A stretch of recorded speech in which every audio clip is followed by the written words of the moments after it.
कमाल के बिना दुनिया चले न श्री राम के बिना।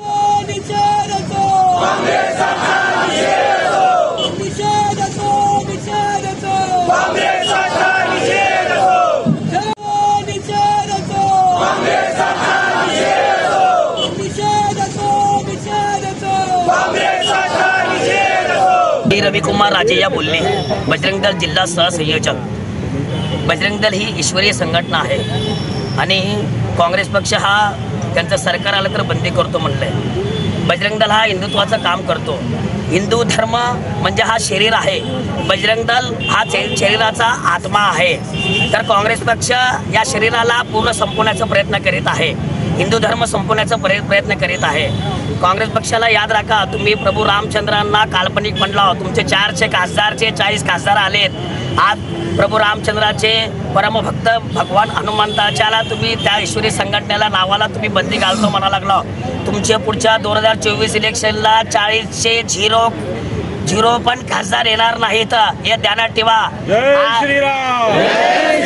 अजून एक ध्यानात ठेवा, बजरंग दल हे पूर्ण जगामध्ये भारतामध्ये आहे। आम्ही आता हे ठरवणार प्रयत्न करणार 100% या भारत देशामध्ये काँग्रेस पक्षाचा एकही नगरसेवक निवडून येणार देणार नाही। जय श्रीराम। संजय कुमार जमादार, विश्व हिंदू परिषद बजरंग दल जिल्हा मंत्री। विश्व हिंदू परिषद आणि बजरंग दल ही राष्ट्रीय नाही तर आंतरराष्ट्रीय संघटना आहे आणि काँग्रेसला कर्नाटकाच्या त्या मॅनिफेस्टोमध्ये त्यांनी PFIशी जी तुलना केलेली आहे। विश्व हिंदू परिषद असेल, बजरंग दल असेल, ही राष्ट्रभक्ती जागृत करणारी संघटना आहे।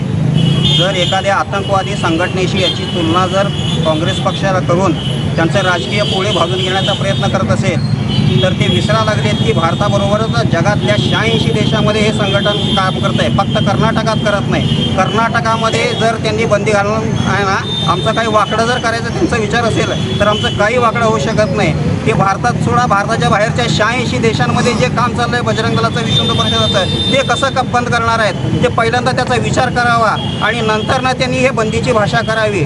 कर्नाटकात तर ते सरकार निवडून येणारच नाही आणि ह्याच्या पुढे भारतातल्या कुठल्याही भागामध्ये जर काँग्रेस याच पद्धतीचं जर राजकारण करत असेल तर त्यांना बजरंग दलची आणि विश्व हिंदू परिषदेची जी ताकद आहे ते आम्ही नक्कीच दाखवून देऊ। जय श्रीराम।